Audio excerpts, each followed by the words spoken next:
All right, today is lesson 23. We're going to talk about ratios and rates.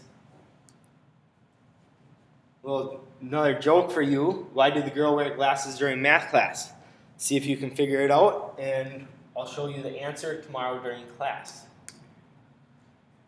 So first, let's talk about ratio. A ratio is a way to describe a relationship between numbers. So you see the 13 to 15. Each of those three is going to read the same, 13 to 15.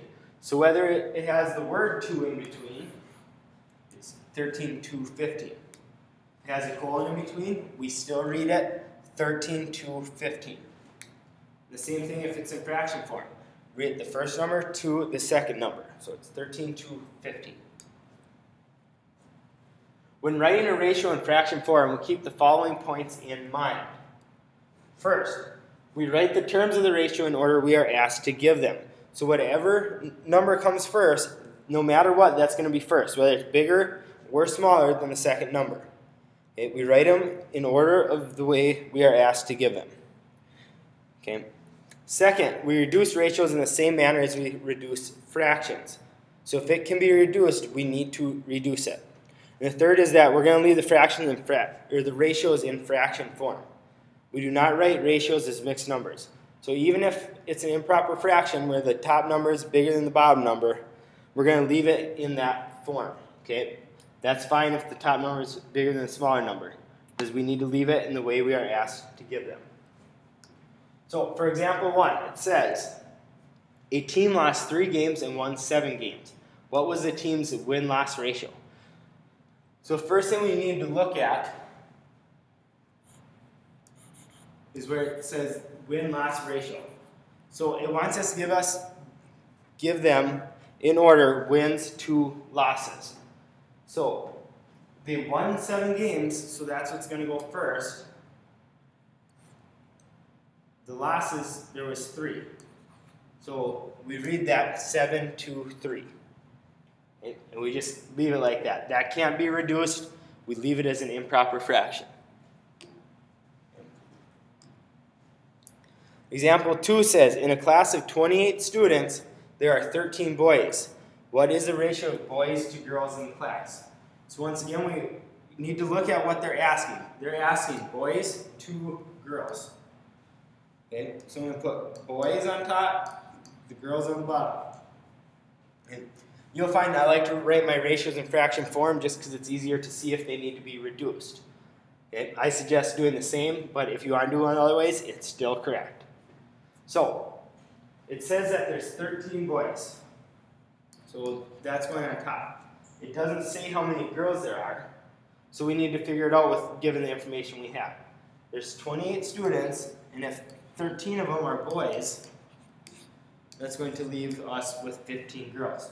So we'll put that on the bottom, and there's our ratio. It can't be reduced, so we leave it how it is, 13 to 15. Okay.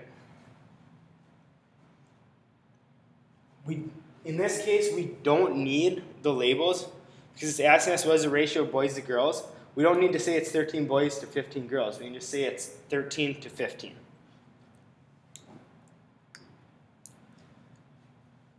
A rate is a type of ratio. Okay, it's a ratio of measures. So on here I've given you some examples of different rates. So if we're talking about speed, we're talking about a distance to amount of time.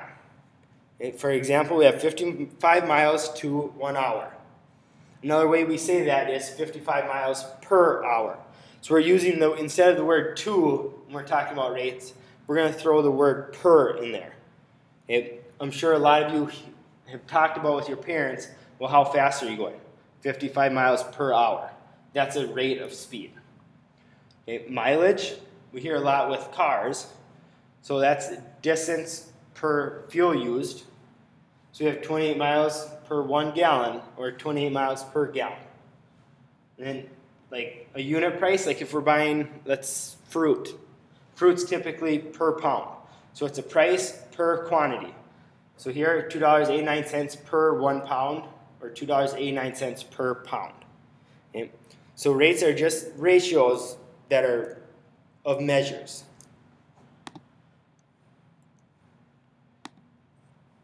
Okay. Here's a pattern with distance. Okay. So example, we have 165 miles is going to equal 55 miles per hour times 3 hours. So if we drive for 3 hours at 55 miles per hour, we can multiply that up, the 55 and the 3, we're going to get 165 miles. Okay. In a rate problem, one of the numbers is unknown. We find unknown product by multiplying, we find unknown factor by dividing the product by the known factor. Okay. Some of you might ask, why are the hours getting canceled out? So let's say we're looking for the distance. Okay, pretend that we don't know that. We're taking our 55 miles per hour and we're multiplying it by 3 hours. Okay. What's really happening is, in order to get rid of that hour label, since there's one on the bottom here and there's one on the top over here, these are really just getting canceled out so that we just have miles. And we should know that a distance is just in miles. There's no hours attached to a distance. Okay. So on a bike trip, Jeremy rode 60 miles in 4 hours.